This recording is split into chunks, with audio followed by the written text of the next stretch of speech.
अस्सलामुअलैकुम, खुश आमदीद। भली करे आया जी आया नू वशत के बखैर रागले। नया दिन के साथ मैं हूँ सैयद फैसल करीम और मैं हूँ महक असलम। नया दिन है, नई सुबह, बहुत सारी नई नई खबरें हैं और बहुत सारी प्यारी, अच्छी और ऐसी खबरें हैं जिनके बारे में हम उम्मीद करते हैं कि शायद उस जगह पर हम मौजूद हों, शायद उस जगह पर हमारी हाजिरी हो जाए। इससे बेहतरीन, इससे बड़ी खबर मुझे नहीं लगता आज हमारे पास होगी, क्योंकि मैं उस जगह की बात करती हूँ जहाँ पर सिर्फ किस्मत वाले जाते हैं, जहाँ पर सिर्फ वो जाते हैं जिनको बुलावा आता है। लाख आप जतन कर लें, कोशिशें कर लें, महीनों पहले तैयारी कर लें, जाते वही हैं जिन्हें मेरे सरकार बुलाते हैं। तो जिनके नाम का कुरान निकलता है वही हाजिरी लगाते हैं, क्योंकि मनासिके हज का आगाज़ हो चुका है। 10 लाख आज़मीन मिना में जमा होना शुरू हो चुके हैं।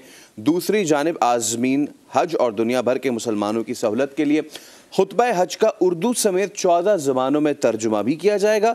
खुतबा हज हर साल की तरह मस्जिद नमरा अरफात से दिया जाएगा। चले जी, इसके बारे में तो हम बात करेंगे। एक और बड़ी अच्छी खबर, एक और जो खबर है वो ये है जी मौसम के हवाले से। आज हम मौसम पर भी बात करेंगे और मौसम के हवाले से जब हम बात करेंगे तो शहर कायद का हम ज़रूर जिक्र करेंगे। बारिश हुई, खुल के बारिश हुई, शहर कायद नहा गया, लेकिन अगेन वही कि नदी नालों में हमने देखा कि तुग़यानी हुई और सड़कें जो है वो पानी पानी हो गई। ये मनाजिर इस वक्त आप देख भी सकते हैं।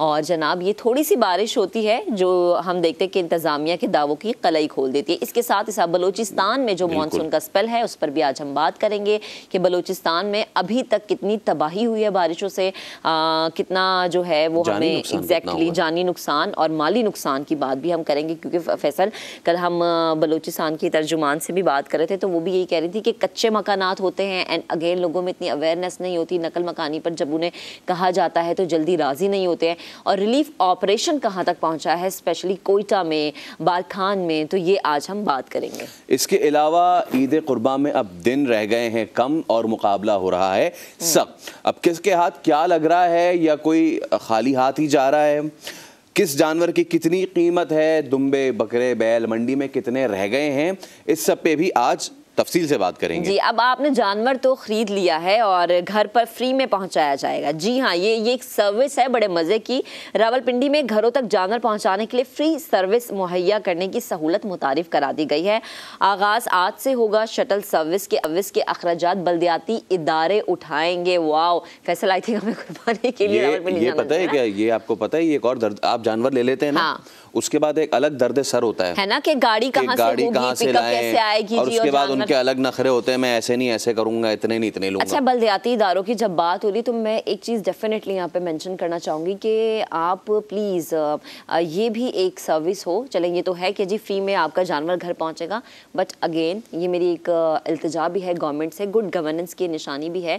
लाहौर में ये होता है, पंजाब गवर्नमेंट ये करती है, सो आई वांट कि सिंध में भी हो, बलूचिस्तान में भी हो, पाकिस्तान में जहाँ जहाँ कुर्बानियाँ हो रही हैं कि शॉपिंग बैग्स तकसीम किए जाएँ। ठीक है, कि आपके घरों का जो गंद है, जो कचरा है, वो आप ऐसे अलाइशे बाहर ना फेंके, इससे ताफुन उठता है, बदबू फैलती है। उन अलाइशों को उन शॉपिंग बैग्स में डाल के आप अपने घरों के बाहर रख दें और फिर जो स्वीपर हो, जो भी सफाई वाले हों, उन्हें ले जाए। इट्स वेरी गुड कि भाई ये अगर इस तरह से हो जाए फैसल, ये तो ये बीमारियों से बात की है ना। मैं अच्छी हूँ ना, अच्छी बातें करती हूँ। कहाँ शॉपिंग बैग मुहैया करना फर्ज करें, मुहैया कर दिया। अब कराची वाले इंतजार कर रहे हैं कि कब गाड़ी आएगी और कब वो शॉपिंग बैग उठेगा।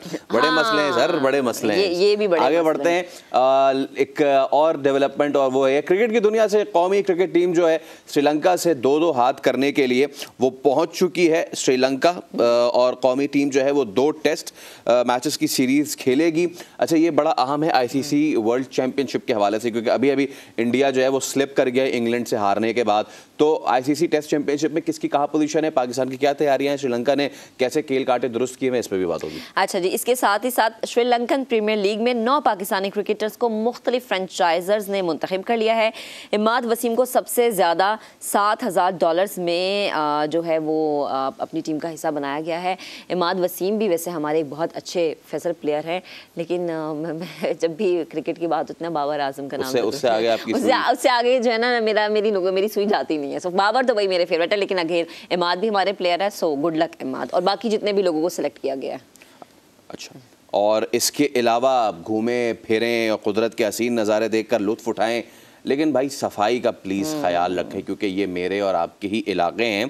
खुदारा गंदगी ना फैलाएं। सैयाह किस इलाके में गंदगी फैला कर आए हैं ये भी हम आगे चल के बताएंगे। अच्छा जी, इसके साथ ही साथ जो है हम ये भी बताएंगे कि सियासत में क्या हो रहा है। सियासत में जब हम बात करते हैं कि क्या हो रहा है, तो सियासत में सबसे पहले बाई इलेक्शंस की जब हम बात करेंगे तो यही सबसे ज़्यादा मद्देनज़र मरकज़ निगाह है, हर किसी मरकूज़ है कि जो पंजाब में बाई इलेक्शंस होने वाले हैं। सो खबर यह है कि पंजाब की तमाम 20 नशिस्तें जीतेंगे, ऐसा कहना है खान साहब का। इमरान खान ये बड़ा दावा कर रहे हैं। साहिवाल में जलसे से खिताब में उन्होंने बहुत सारे इश्यूज उठाए। क्या क्या उनका कहना था, ज़रा आपको दिखाते हैं। गवर्नमेंट को आज चैलेंज करने आओ, तुम जो मर्जी कर लो, अंपायर भी तुम साथ मिला लो, तुम नहीं जीत सकते। 17 तारीख को नतीजा आएगा, 20 में से 20 इलेक्शन इंशाल्लाह जीतेंगे। हमें ये कहा जा रहा है कि अगर तुम बुराई के साथ नहीं खड़े होगे तो तुम्हारे पर FIR कटेगी, तुम्हें जेलों में डाला जाएगा। जो तुम्हारे साथ आज खड़ा है, मेरी आज पेशेंट को ही सुन लो, ये कौम के सामने आपका एहतसाब होगा। ये कौम कभी तुम्हें माफ नहीं करेगी और ये ज्यादा देर नहीं है। अगर आप लोगों का रास्ता रोकेंगे तो आप मुल्क को इंतशार की तरफ धकेलेंगे। यहाँ भी श्रीलंका वाला हाल होगा, लेबनान में हाल हो रहा वो होगा, लोग सड़कों पे निकलेंगे। लोगों को FIR से ना डराओ, ये कौम आगे निकल चुकी है। अच्छा, वैसे इमरान खान ने हिरासत करने की बात की है तो वज़ीर दाखिला राना सनाउल्लाह का भी जवाब जो है वो आ गया है। धुआंधार प्रेस कॉन्फ्रेंस जो है राना सनाउल्लाह साहब ने की है। अब उस प्रेस कॉन्फ्रेंस में उनका क्या कहना था ये भी हम आपको सुनवाते हैं। इमरान खान साहब फरमा रहे थे हमें हरासा किया जा रहा है, हमें दीवार से लगाया जा रहा है और अगर ये बंद ना हुआ तो फिर मैं वो सब कुछ बता दूंगा। इमरान खान साहब जरा कौम को बताएं कि आपको क्यों कर हरासा किया जा रहा है। ये इक़्तिदार से महरूमी जो है ये तंगी है आपको डी चौक में आगे बैठने नहीं दिया गया, इस वजह से आप हरासा हो रहे हैं। क्या आपके खिलाफ कोई झूठे मुकदमात कायम किए जा रहे हैं? क्या आपको कोट लखपत या अडयाला जेल में बंद कर दिया गया है? क्या आपकी बहन बेटी को गिरफ्तार कर दिया गया है? तो आपके साथ तो अभी इनमें से कुछ भी नहीं हुआ। हमें तो दीवार से जो है वो लगाया जा रहा है। किस दीवार से लगे हो? तो बनी गाला में बैठे हो, बड़े खुशोखर्म बैठे हो। करप्शन का सवाल करो, गद्दारी है और उनकी जो अहलिया मोहतरमा है वो सारा जो है ये चीजें मैनेज कर रही हैं। वो पूरी कौम को, पूरी अपोजिशन को गद्दारी के साथ जोड़ रही हैं और वो अपनी करप्शन को बचाने के लिए फॉरेंसिक ऑडिट उसका करवा लें। ये भी बताएं कि वो 15 करोड़ हिडवन वो किसकी है, क्वेरी कर लें। अगर तो वो मेरी हो तो बिल्कुल मुझे कैपिटल पनिशमेंट दे। अच्छा जी, अब ज़रा आगे बढ़ते हैं। PTI पंजाब असम्बली में अपनी 5 नशिस्तें हासिल करने में कामयाब हो गई है। इस हवाले से इलेक्शन कमीशन ने नोटिफिकेशन भी जारी कर दिया है और इसके साथ ही साथ पंजाब असम्बली ने हल्फ बर्दारी के लिए इजलास आज तलब किया है। सो ये भी पैकेज आपको दिखाते हैं।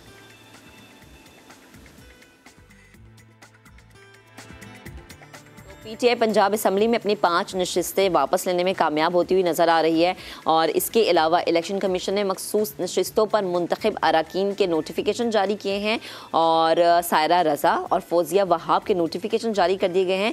अक़लियती नशिस्तों पर जो हैं हम देख रहे हैं कि नोटिफिकेशन इस पर भी जारी किए गए हैं। मखसूस नशिस्तों के तमाम 5 अरकान का ताल्लुक तहरीक इंसाफ से है। स्पीकर चौधरी परवेज़ इलाही ने आज पंजाब असम्बली का इजलास तलब कर लिया है जिसमें नए जो है हम देख रहे हैं कि नए अरकान की हल्फ बर्दारी होगी।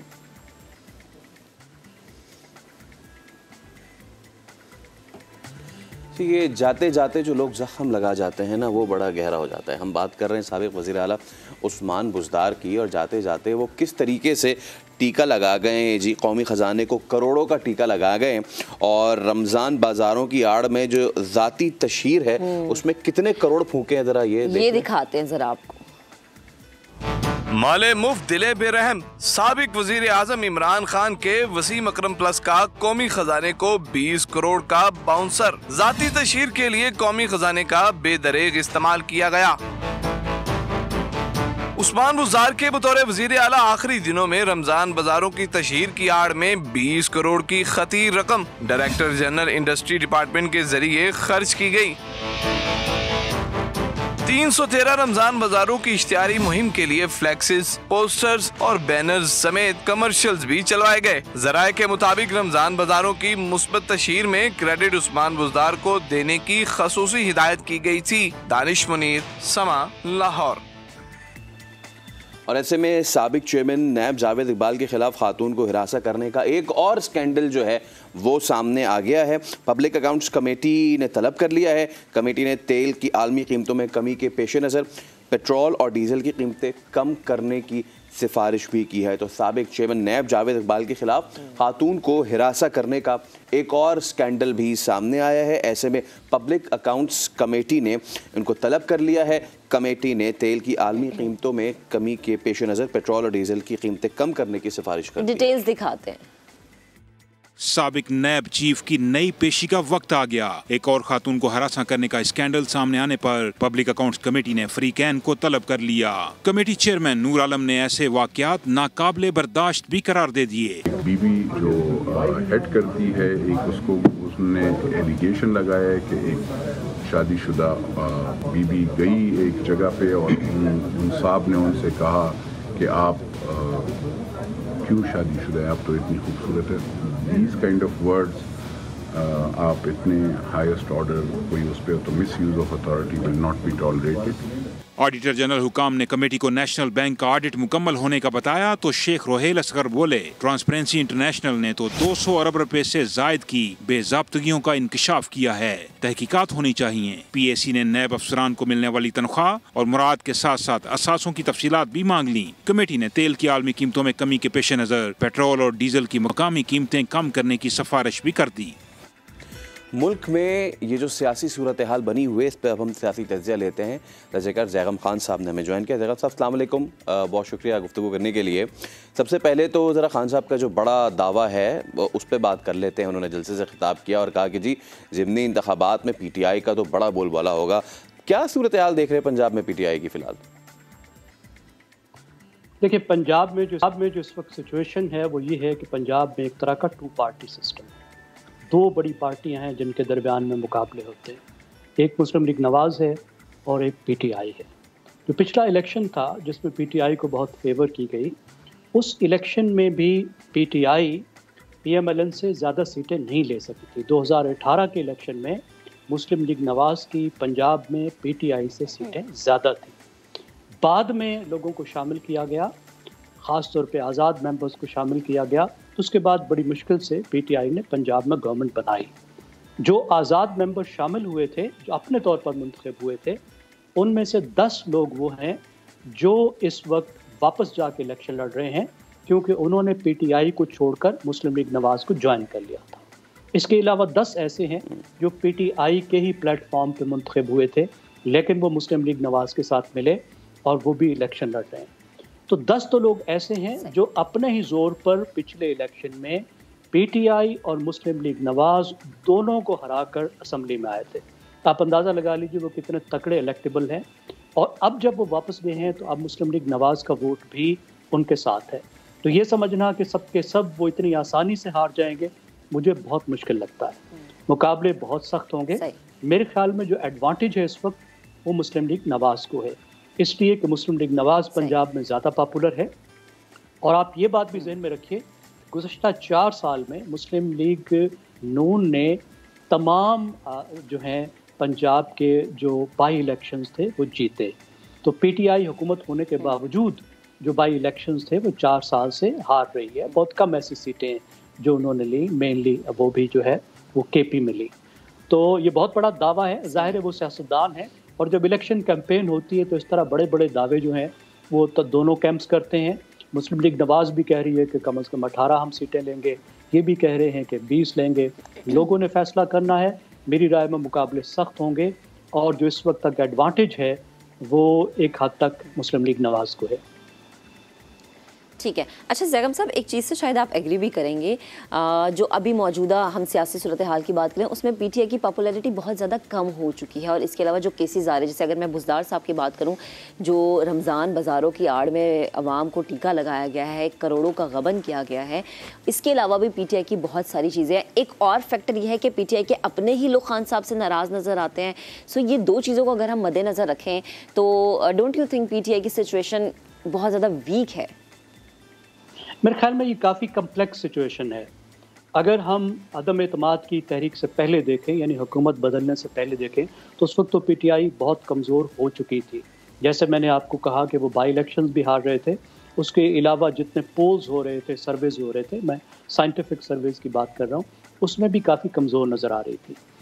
जब से इमरान खान हुकूमत से बाहर गए तो जो पहले उन्होंने अपना नैरेटिव बनाया, उसकी वजह से उन्होंने अपने फॉलोअर्स को काफ़ी मोबिलाइज़ कर लिया, और मुस्लिम लीग नवाज़ को और पीडीएम को काफ़ी टाइम लगा कि वो वापस हिट बैक करें। अभी आकर उन्होंने वापस जो है वो दबाव डालना शुरू किया है, अपना नैरेटिव लाया है और बहुत से स्कैंडल सामने लाए हैं। अब देखना यह है कि लोगों के जहन पर इसका क्या असर पड़ रहा है, और मेरी राय में इसका हमें सही अंदाज़ा जो है वो इस इलेक्शन में ही होगा, 17 जुलाई को ही होगा कि लोग क्या सोच रहे हैं। ठीक। अच्छा जैगम साहब, वैसे होता है ना कि अगर कोई खला पैदा होता है तो कोई ना कोई तो पुर करता है। अब जैसे कि यकीनन पीटीआई को वो वाली मकबूलियत में डेंट भी ज़रूर पड़ा है जो उससे पहले थी। इस डेंट पड़ने से, इस खला पैदा होने से क्या पीपल्स पार्टी कहीं स्नीक इन कर सकती है?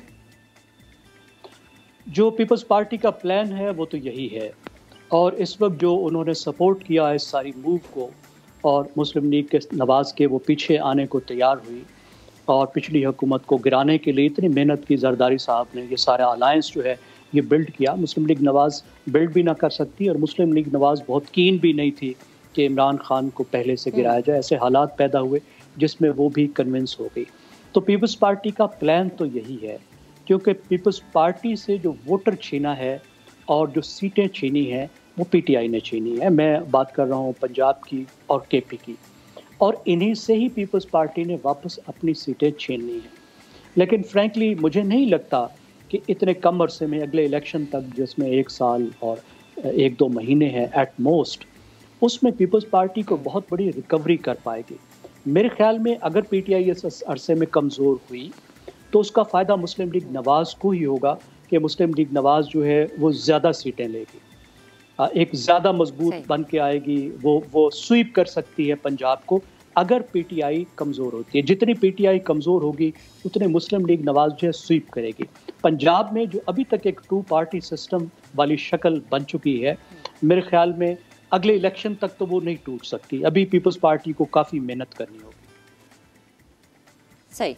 अच्छा जैगम साहब, आपने अगले इलेक्शन की बात की ना, अब ये जो अगला इलेक्शन है इसकी तारीख के हवाले से भी हमेशा हमने देखा कि पीटीआई डटी रही है। फवाद चौधरी साहब कल भी गुफ्तगू कर रहे थे, उन्होंने कहा कि हम ग्रैंड डायलॉग के लिए तैयार हैं, लेकिन उससे पहले हमें इलेक्शन की तारीख दी जाए। वहाँ से इलेक्शन की तारीख का मांगना और मौजूदा गवर्नमेंट की तरफ से हमेशा इनकार। आपकी अपनी एक्सपर्टीज़ क्या कहती हैं कि आने वाले वक्त में इलेक्शन का माहौल बन सकता है? इस साल के एंड पे हम देख सकते हैं कि इलेक्शन होंगे अक्टूबर, नवंबर, दिसंबर में? इस वक्त अगर आज के हवाले से हम देखें तो अर्ली इलेक्शन की सिर्फ एक सूरत है, और वो सूरत ये है कि इमरान खान जो अपने लिए विश कर रहे हैं, जो कह रहे हैं कि वो पंजाब को स्वीप कर लेंगे, अगर वो पंजाब को स्वीप कर लेते हैं, 10 से ज़्यादा सीटें ले लेते हैं, जो बहुत मुश्किल नज़र आता है, तो फिर वो पंजाब में जो हमज़ा की हुकूमत है, हमज़ा शरीफ साहब की हुकूमत है, उसको गिरा सकते हैं। और अगर पंजाब में मुस्लिम लीग नवाज़ की हुकूमत गिर जाती है तो फिर मरकज़ में उनका ठहरना बहुत मुश्किल होगा, और इमरान खान साहब वो दबाव डाल सकते हैं मरकज़ी हुकूमत पर भी, जिसके नतीजे में मरकज़ी हुकूमत अर्ली इलेक्शन कॉल करे, जिसका इस पीडीएम की हुकूमत को बहुत नुकसान होगा। लेकिन इसका सारा डिपेंडेंस इस बात पर है कि पीटीआई स्वीप करे इन 20 हलकों के इलेक्शन को। बहुत मुश्किल लगता है अगर वो स्वीप ना कर सके, अगर मुस्लिम लीग नवाज़ 9 या 9 से ज़्यादा सीटें इसमें से ले जाती है, तो फिर इमरान खान के लिए बहुत ही मुश्किल होगा कि वो अर्ली इलेक्शन फोर्स कर सकें इस हुकूमत पर। ठीक है, बहुत शुक्रिया जैगम साहब हमारे साथ अब मौजूद, हम साथी सूरत हाल पर गुफ्तगू कर रहे थे। अभी एक ब्रेक ले रहे हैं, दोबारा हाजिर होंगे, हमारे साथ ही रहिए।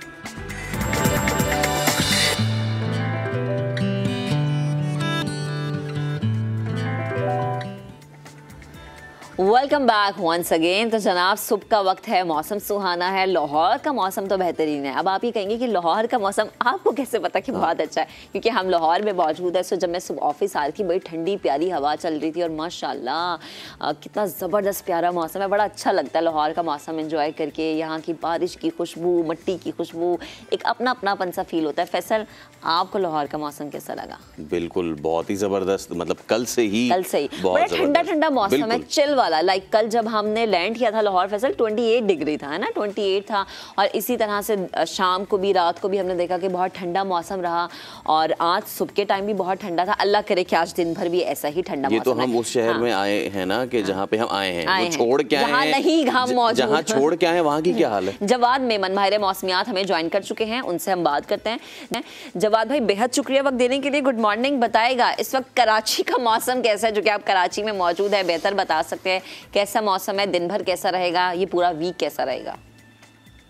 जी अस्सलाम वालेकुम, गुड मॉर्निंग। मैं अल्हम्दुलिल्लाह कराची का मौसम जो है वो आज काफ़ी हद तक बेहतर है। इस वक्त जो है वो आसमान पे गहरे बादल हैं और सुबह से ही जो है वो कहीं ना कहीं हल्की फुल्की बूंदाबांदी और लाइट रेन की जो है वो अपडेट्स मिल रही हैं। रही बात इस आज के दिन के हवाले से, तो आज भी कुछ कल की तरह ही सिचुएशन देखने में आएगी कि लेट आफ्टरनून से जो है वो कराची के अक्सर एरियाज़ में light to moderate activities possible हैं, जबकि कुछ आइसोलेटेड एरियाज़ में जो है वो आज आगे थोड़ा सा जो है वो हैवी रेनफॉल भी एक्सपेक्टेड है। ठीक है। अच्छा जवाद भाई, मुझे ये बताएं कि चूंकि अब तो ईद कुर्बा भी करीब है, तो आपने कहा कि हैवी रेनफॉल हो सकती है कराची से। ज़रा अगर हम बाहर निकल आएँ, सिंध के बाकी शहरों की अगर मैं बात करूँ, सखर, बदीन, लाड़काना, यहाँ पर क्या सूरत हाल रहेगी मौसम की? जो है वो अगेन एक इस वक्त जो सिस्टम है ये बहरा अरब में जो है इस वक्त काफ़ी हद तक मौजूद है, जिसके ज़ेर असर कल तो ये सखर, लाड़काना, अपर सिंध, सेंट्रल सिंध, हैदराबाद वगैरह में जो है वो काफ़ी अच्छी हैवी रेनफॉल जो है वो रिकॉर्ड की गई है। आज का दिन भी ऐसा ही रहेगा और आगे आने वाले जो दिन है, स्पेशली जो ईद के दिन के आसपास जो है वो हम देखेंगे कि मानसून का जो है वो एक और स्पेल जो है एक्टिव हो सकता है। 9 या 10 तारीख को जो है वो अगेन सिंध की तरफ अपना रुख करेगा, तो फिर यही देखने में आएगा कि सिंध के काफ़ी सारे एरियाज में जो है वो इंशाल्लाह अच्छी बारिशें जो है वो देख सकते हैं। सही है, ठीक। आतिफ कयूम और जमजम सईद, जवाद भाई आप साथ रहेगा। हमारे रिपोर्टर्स भी हमें ज्वाइन कर चुके हैं। आतिफ ने हमें ज्वाइन कोयटा से और जमजम ने कराची से ज्वाइन किया। सो सबसे पहले हम जरा आतिफ के पास चलते हैं, कोयटा की सूरत हाल जानते हैं, बिकॉज वहाँ पर इमरजेंसी नाफिज की गई थी, रेन अलर्ट का नाफिज किया गया था, उसका कहा जा रहा था। सो आतिफ बताएगा इस वक्त कोयटा की क्या सूरत हाल है और वहाँ पर जो रिलीफ फंड, रिलीफ ऑपरेशन जो है वहाँ पर, उसका इस वक्त क्या हम कह सकते हैं, कहाँ तक पहुँचा है? जी बिल्कुल, कोयटा समेत बलूचिस्तान भर में मानसून बारिशों की तबाही के जो असरात हैं वो वक्फे वक्फे से जो है वो जारी सामने आ रहे हैं। पीडीएमए की रिपोर्ट के मुताबिक सूबे भर में अब तक बारिशों के बायस सैलाबी सूरत हाल के सबब जो है तकरीबन 45 अफराद जो है वो जाँ बहक हो चुके हैं और 47 अफराद जो है वो ज़ख्मी हुए हैं। मरने वालों में 18 ख़वातीन, 16 बच्चे और 11 मर्द शामिल हैं। पीडीएमए की रिपोर्ट में जो है ये साबित ये रिपोर्ट जो है ये सामने जो है ये इसमें साबित हुआ है।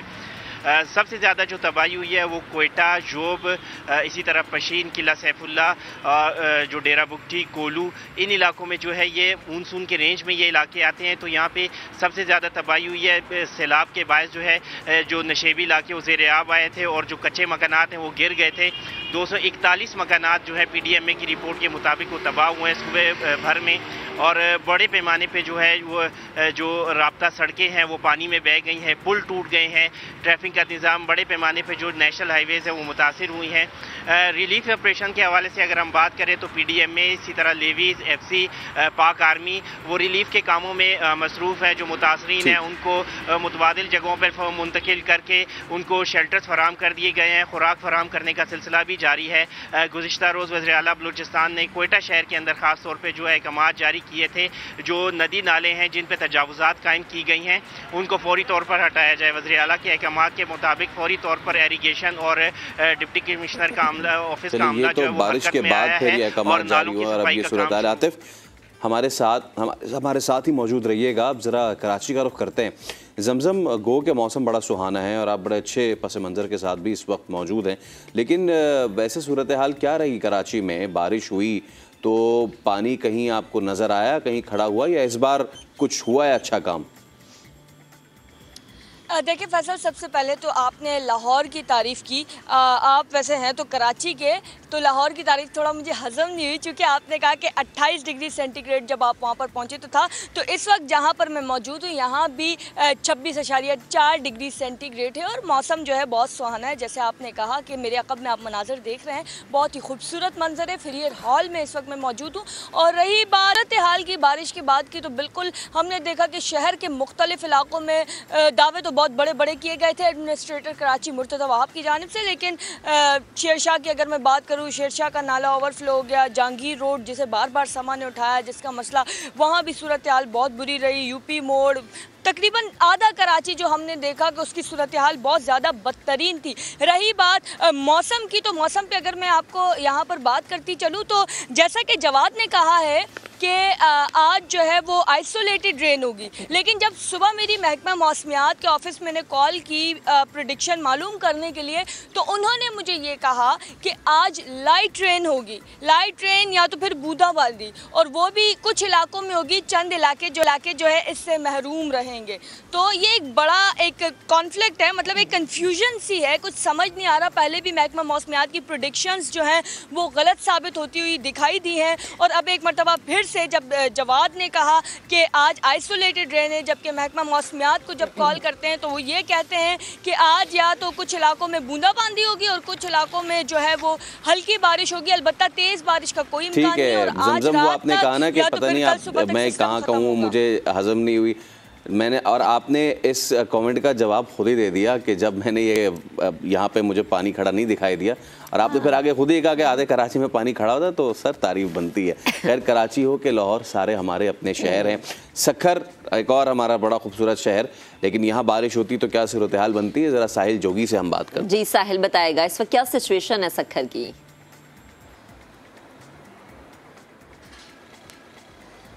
जी महक, सखर में 1 घंटे की जो बारिश ने वो इंतजामिया की जो नाकस कारकर्दगी है, उनके सारे जो पोल है वो खोल दिए। हम इस वक्त जो है सखर की मेन सब्ज़ी मंडी, सखर जो सिंध का तीसरा बड़ा शहर है, तो यहाँ हम जब आए सब्ज़ी मंडी में तो यहाँ हर तरफ जो कीचड़ ही कीचड़ और गंदा पानी ही पानी हमें नज़र आया, और गंदे पानी और कीचड़ के पास जो है पूरी सब्ज़ी मंडी जो है गंदगी और बदबू का शिकार है। और मैं बताता चलूँ कि यहाँ पर जो है फल फ्रूट और सेहतमंद सब्जियां जो है वो फरोख्त हो रही है। मेरा कैमरामैन आपको ये दिखाएगा कि इसी कीचड़ में जो है कीचड़ भी मौजूद है, और यहाँ पर जो है सब्जियां भी फरोख्त हो रही है, और यही सब्जियां जो है हमें खाने को मिलती है, क्योंकि अभी ईद के दिन है तो लोग यहाँ पर आए हैं और यहाँ से सब्जियां फल फ्रूट ख़रीद करके जा रहे हैं। लेकिन उन फल फ्रूट का और सब हालत ये है कि वो इस गंदगी और इस बदबू और कीचड़ में जो है फरोख्त हो रही है, तो यहाँ पर बहुत सारी सब्जियां खराब होने का भी अंदेशा है, और उसके साथ साथ जब ये हमें खाने को मिलेंगी तो बहुत सारी बीमारियां जो हैं वो भी फैल सकती हैं। तो इस हवाले से मैं बताता चलूं, हम इस वक्त जो है मेन एंट्रेंस पर मौजूद है, हम आगे नहीं जा सके, बहुत ही कंजस्टेड ये सब्जी मंडी है। तो यहाँ पर ही इतना कीचड़ और गंदगी है कि हमने अंदर जाने की कोशिश की लेकिन हम नहीं जा सके। मैं बताता चलूँ कि यहाँ पर जब आए तो ताजरों का ये कहना है कि हम मुख्तलिफ टैक्सेस की मद में जो है 1 करोड़ रुपए से ज़ायद जो है सालाना यहाँ से बजट देते हैं, लेकिन म्युनिसिपल इंतजामिया की जानिब से यहाँ पर कोई जो है खातर ख्वाह इंतजाम नहीं किए गए। 1 करोड़ का बजट तो आपने दिखा दिया, आपके कैमरामैन ने भी साहिल, बड़ी ज़बरदस्त जगह पे लग रहा है, वो सेहत अफजा किस्म की जगह पे लग रहा है। जवाद, अब हमने सिचुएशन देख ली बाकी जगहों की, मैं स्पेशली चाहूँगा आपसे कोयटा की ज़रूर हमें सूरत हाल बताएं, आगे की क्या फोरकास्ट है। बड़ी तबाही हुई है वहाँ पे, बहुत जानी नुकसान हुआ है वहाँ पे। जी कोयटा में बैक टू बैक कर रहे हैं। आज भी जिस सिस्टम की हमने पहले बात करी, जिसका कोर इस वक्त बहरे अरब में तकरीबन मौजूद है, उसका जो अब ज़्यादा जोर है वो बलूचिस्तान की तरफ जो है वो आज से शिफ्ट हो जाएगा। तो अगेन कोयटा समेत कोयटा के आसपास के जितने भी एरियाज़ हैं, स्पेशली कोस्टल बलूचिस्तान के जितने भी एरियाज़ हैं, वहाँ पर अगेन आज भी जो है वो मॉडरेट टू हैवी रेनफॉल जो है वो एक्सपेक्टेड है आज और कल। ओके जी ठीक है, जवाद हमारे साथ मौजूद और जो मौसम की मुल्क भर में सूरत हाल है उससे मुतालिक हमें बताते हैं आतिफ कयूम भी हमारे साथ मौजूद थे। साहिल जोगी आपका भी शुक्रिया, जमजम आपका भी बेहद शुक्रिया। सो हमारे तमाम नान और जवाद यही बता रहे हैं कि मौसम मुल्क भर में अच्छा खासा खुशगवार भी है और इस खुशगवार मौसम में यहाँ पर बिठा के मुझे कहाँ लेके जा रहे हैं? मैं आपको यहाँ पर बिठा के लेके जा रहा हूँ शंदूर, जहाँ पहली से तीसरी तक जो है वो पोलो फेस्टिवल का इनेकाद हुआ। लेकिन अफसोस सद अफसोस कहना यह पड़ता है कि जाते जाते जो हमारे सयाह हैं जो कि इस बात का शिकवा करते हैं कि हमारे मुल्क में ये सहूलत नहीं है, हमारे मुल्क में वो सहूलत नहीं है, जो खुदा ताला ने आपको कुदरती सहूलत दी हुई है उसका आपने क्या हशर किया है। अब्दुल वाहिद ने रिपोर्ट बनाई है, ज़रा देखें। धूम धड़क्का हुआ, खूब मेला लगा, मगर मेला देखने के लिए आने वाले दिलकश सयाहती मकाम को गंदा कर गए। दुनिया के बुलंद तरीन पोलो ग्राउंड पर सिंदूर फेस्टिवल तो खत्म हो गया, मगर सयाहों ने जाते जाते इलाके की खूबसूरती को गहना दिया। जिला इंतजामिया ने सयाहों को रद्दी की टोकरी तक फराहम नहीं की। सफाई के लिए वेस्ट मैनेजमेंट की सिर्फ एक गाड़ी पूरे सिंदूर में घूमती रही। अब यहाँ से आप थोड़ी देर के बाद जब ये सारे टेंट उठेंगे उसके बाद कोई इंतजाम ही नहीं है, कोई गाड़ी ही नहीं, यहाँ से कुछ नहीं है, तो उसके बाद क्या वो होगा। तो ये इस तरह के खतरनाक चैलेंजेस है। मेरी रिक्वेस्ट जो कंसर्न इदारे हैं उनसे यही है, खुदारा जब भी इस तरह के इवेंट के लिए आप आते हैं तो आप थोड़ी सी ग्राउंड होम वर्क करके आ जाएं। इवेंट कराना इतना बड़ा वो नहीं है, लेकिन इवेंट के बाद उसके जो खदशात है जो वो हैं वो सबसे बड़े चैलेंजेस है। ये पहला मौका नहीं, सफाई का ख्याल न रखने से माहौलियाती आलूदगी वादिया सिंदूर की छोटी झीलें सुखाने लगी है। एक बड़ी तबाही फैला के यहाँ के हज़ारों लोग निकल रहे हैं। इको टूरिज़्म जो सिस्टम है वो बिल्कुल यहाँ पर हमें कहीं नज़र नहीं आ रहा। गुज़िश्ता 4 सालों से बल्कि 5-6 सालों से हम देख रहे थे कि एक बहुत बड़ी झील यहाँ पर हमारा कभी मौजूद थी, वो 2-3 किलोमीटर की। तो यही वजह है कि यहाँ पर जो माहौलियाती आलूदगी है वो इस कदर बढ़ गई है कि ये झीलें सूखना शुरू हो गई। अभी 2-3 किलोमीटर की पूरी झील सूख चुकी है। बुनियादी वजह ये है कि ये जो इवेंट के यहाँ का जो मुंतज़मीन है, जो ये 3 रोज़ा इवेंट रख के यहाँ पर हज़ारों लोगों को बुला के इनकी कैंपिंग की जाती है यहाँ पर, इनके पास कम से कम ये जो है ना, इनके पास ये सलाहियत नहीं है या इन्होंने कभी ये जहन में नहीं रखा कि कचरा को किस तरह साफ करना है। यहाँ के लोग कहते हैं आइंदा सिंदूर में मुनक्किद होने वाले इवेंट में अगर माहौल को साफ रखने के लिए इक़दाम ना किए गए तो इलाके में मौजूद ग्लेशियर्स बुरी तरह मुतासिर होंगे। अब्दुल वाहिद समा, सिंदूर, जिला गदर। चलें जी, लास्ट में यही कहेंगे हम कि अपने मुल्क को साफ रखें। ये आपका मुल्क है, ये आपका घर है, इसको आपने ही साफ करना है क्योंकि आपने इसको रिप्रेजेंट करना है दुनिया के सामने। एक ब्रेक लेते हैं, ब्रेक के बाद दोबारा हाजिर होंगे। Stay with us.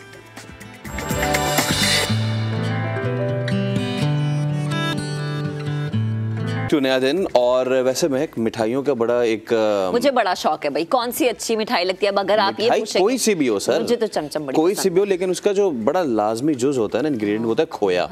लेकिन अगर ये खोया आपको जहरीला मिले तो कैसा होगा? तो ये हुआ है जी सरगोधा में 1000 किलो से जायद मुजरे सेहत खोया जो है वो बरामद हुआ है और धंधा करने वाले 2 भाई जो हैं वो भी धर लिए गए हैं। सेहत के दुश्मनों के गिर्द घेरा तंग। सरगोदा की तहसील साहिवाल में पंजाब फूड अथॉरिटी की कार्रवाई। गोदाम में छापा मारकर केमिकल से तैयार 1000 किलो खोया बरामद कर लिया। टीम को देखकर मुल्जिमान फरार हो गए। 6 घंटे बाद दोनों भाई गिरफ्त में आ गए। प्रॉपर्ली हमने कार्रवाई की, उनके जहाँ पे घर थे जहाँ उन्होंने स्टोर किया हुआ था, हम प्रॉपर्ली उनके स्टोरेज रूम जितने भी थे वहाँ सारे चेक किए और तकरीबन 1000 kg जो खोया था, अडल्ट्रेटेड खोया, वो उन्होंने वहाँ स्टोर किया हुआ था, जो कि सुबह के टाइम पे रावलपिंडी और इस्लामाबाद जाना था। एक टेस्ट है स्टार्स टेस्ट का कि उसके अंदर उसने मिलावट वाला सामान ऐड किया हुआ है, तो वो हम लोगों ने टेस्ट भी वहाँ पे लगाया जो पॉजिटिव आया।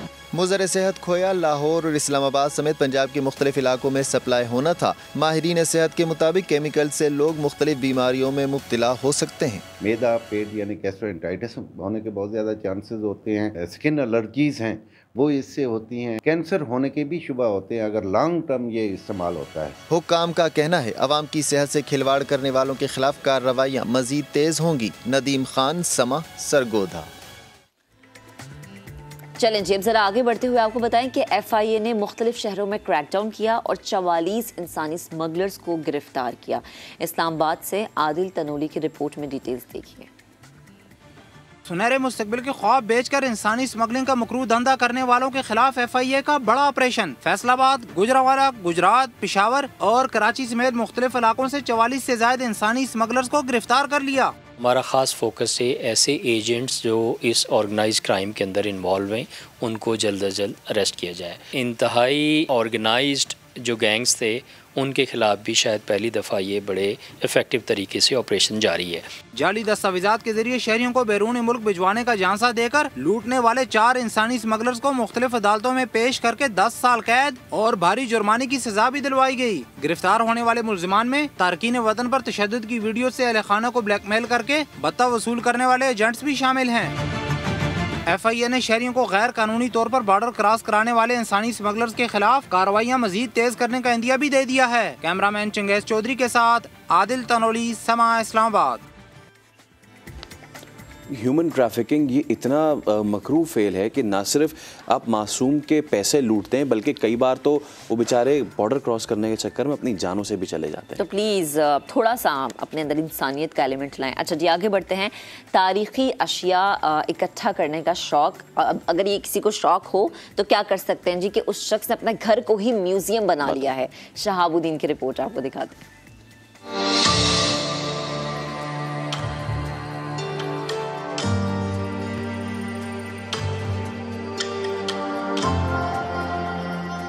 पेशे के लिहाज से ठेकेदार मगर तारीख और सकाफत से गहरी दिलचस्पी, ये है पेशावर के मोहम्मद तारिक, जिन्होंने कदीम करेंसी, किताबें, बर्तन और मुख्तलिफ अक़साम के पत्थरों से घर में बना रखा है छोटा अजायब घर।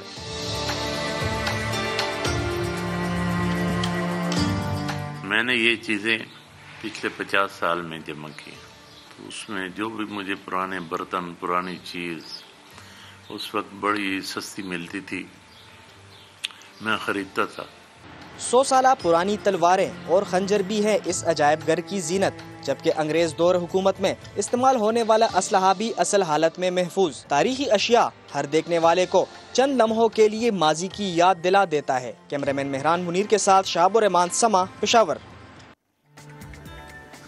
तो अभी एक ब्रेक पे जा रहे हैं, लेकिन ब्रेक के उस पार जब हम हाजिर होंगे तो हम आपको ये बताएंगे कि मईशत की जो हमारी सिचुएशन है वो कहाँ पर है, और इसके अलावा क्या हमारी मईशत इतनी अच्छी हो रही है कि हमारी जेब इजाज़त दे रही है कि हम जानवर ले आएं, ये सब। लेकिन या फिर सस्ता बकरा कहाँ से हम खरीद सकते हैं, ये सब कुछ बताएंगे आपको ब्रेक के बाद हमारे साथ।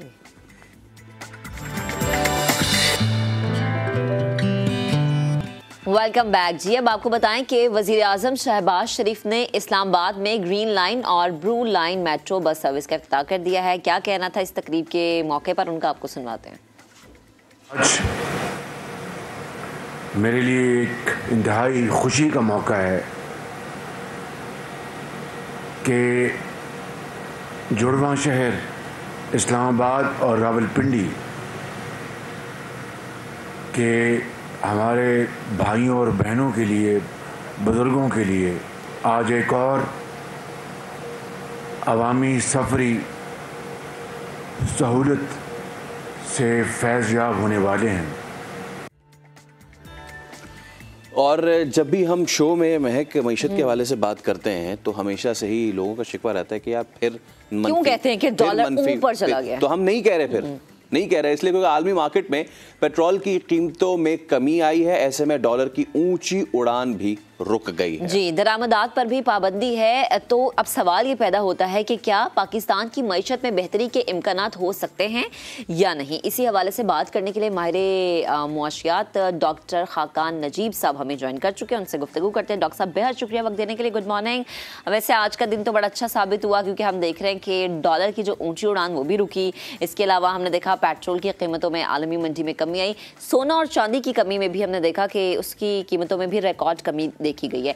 तो सर बताएगा, इस सिचुएशन में हम क्या देखेंगे, पाकिस्तान की जो मईशत है उसमें बेहतरी हो सकती है या मजीद इंतजार करना भी हमें? Bismillahirrahmanirrahim, always a pleasure to be on Sama. Good morning and अस्सलाम वालेकुम again to everyone. देखिए, एक तो ये जो सारी इन्फ्लेशनरी ट्रेंड है, यानी कि कीमतों का जो बढ़ना है, ये शुरू हुआ था इंटरनेशनल प्राइसेस से, और इंटरनेशनल प्राइसेस में सबसे पहले तेल की कीमत जो कि $60-65 पे थी वो $120-22 तक चली गई। अब हमने देखा कि ये $100 से नीचे आ गई। So that's a good sign. इसको पाकिस्तान में ट्रांसलेट होते हुए कुछ टाइम लगेगा। देयर इज एक 15 दिन का गैप है जिसमें ये पाकिस्तान में अगर ट्रांसलेट होनी है तो उसमें that is the kind of time. But इसके अलावा अच्छी चीज़ें हैं ये कि वीट की जो प्राइस थी उसमें भी कमी हुई है, दालों की प्राइसेस में भी कमी हुई है, और सबसे बढ़ के पाम ऑयल की प्राइसेस में भी कमी हुई है।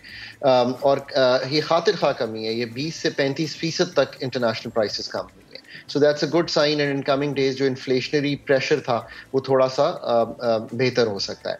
पर मैंने बारहा कहा है कि पाकिस्तान की जो मईशत है इस वक्त उसकी बका जो है वो IMF के साथ मुआहदे में है, इसलिए कि हमारे खारजी जो ज़खायर हैं ज़र मुबादला के वो एक ऐसी सतह पर हैं कि उनको बिल्ड करने के लिए हमें IMF से मुआहदा करना जो है वो ज़रूरी है। हुकूमत ने इस पर काफ़ी काम किया है और ये एक डिफ़िकल्ट टाइम है हुकूमत के लिए भी। एक नई गवर्नमेंट जब आती है उसको चीज़ों को समझने में, उसको चीज़ों को परखने में, उसको चीज़ों को डिसाइड करने में वक्त लगता है और वो आई थिंक वक्त लग रहा है। कुछ IMF की भी जो कंडीशनैलिटीज़ हैं, जो IMF की टॉक है वो ऑन द टफर साइड है बिकॉज IMF का ये प्रोग्राम स्टॉल्ड है इस वक्त। So all in all I think कि जो आने वाले महीने 2-3 महीने वो तो टफ रहेंगे, बट उसके बाद आई थिंक चीज़ें जो हैं वो थोड़ी सी कम्फर्ट लेवल जो है वो बेहतर हो जाएगा, लोगों के लिहाज से बात कर रहा हूँ। ओके अच्छा डॉक्टर साहब, यकीनन जब भी कोई इस तरह की चीज़ आती है तो आवाम में खुशी की लहर तो दौड़ती है, लेकिन उनका अगला सवाल ही होता है कि ये ट्रिकल डाउन इफेक्ट कब होगा। यानी अगर डॉलर की कीमतें कम हो रही हैं और पेट्रोल की कीमतें कम हो रही हैं तो वो आवाम तक उसके समरात कब पहुँचेंगे? जी बहुत अच्छा सवाल है आपका ये। देखें इस वक्त जो ये कीमतें कम हो रही हैं ये हमें याद रखना है कि ये एक बहुत ही बढ़ी हुई सतह से कम हो रही हैं। ऐसा नहीं है कि एक नॉर्मल कीमत है उसको उसमें बेहतरी हुई। मतलब अगर ऑयल के ले लेते हैं, अगर ऑयल की प्राइस अंडर $100 आई है तो ये 65-70 थी, उससे 120 गई, सो 120 से कम हो रही है। उसकी जो रिलीफ है ये जो बाकी पाम ऑयल की स्पेशली रिलीफ है, आई थिंक कि विद इन अ मंथ जो है कौम को ये थोड़ा फील होना शुरू होगा कि जो अपवर्ड ट्रेंड इन प्राइसेस है ये कुछ बेहतर हो रहा है।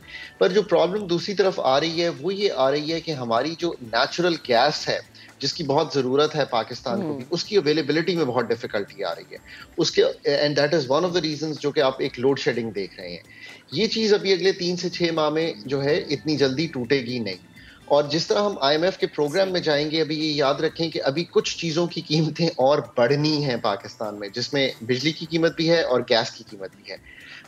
और इसके चेंज होने से एक स्टेबिलिटी तो ज़रूर जो आपकी प्राइसिंग में है वो लोगों को दिखाई देगी, बढ़ना कम हो जाएगा, बट बहुत ज़्यादा रिवर्सल जो है वो मेरा ख्याल है कमोडिटी प्राइसेस में तो ज़रूर दिखाई देना चाहिए। और उसमें I think here the government has to take its lead. और लग भी रहा है मुझे कि जो होर्डिंग हो रही है, जो अनफेयर प्राइसेस चार्ज हो रही हैं, क्योंकि रिवर्सल उसमें तो बहुत वाजे है, वो हमें दिखाई देना चाहिए। इसके साथ साथ जब हम फंड के प्रोग्राम में चले जाएंगे तो मैंने हमेशा कहा है कि रुपी जो है उसको बोथ साइड्स मूव करना है, यानी कि ज़रूर वो 211 पे गया था, फिर हमने देखा कि 204 रुपये 60 पैसे आया। सो उसका जो थोड़ा सा कंफर्ट है वो बेहतर हो जाएगा इन दी स्ट्रेंथनिंग ऑफ द रुपी। उससे भी जो इन्फ्लेशनरी ट्रेंड है वो टूट जाता है। फिर ये है कि हमें लोकल हमने देखना है कि हमारी जो एग्रीकल्चर है उसको बेहतर किया जाए। सो ऑल इन ऑल लोगों के लिए जो बहुत मुश्किल वक्त था उसमें से गुजर रहे हैं, एक आध माह और लगेगा इसमें से गुजरने को।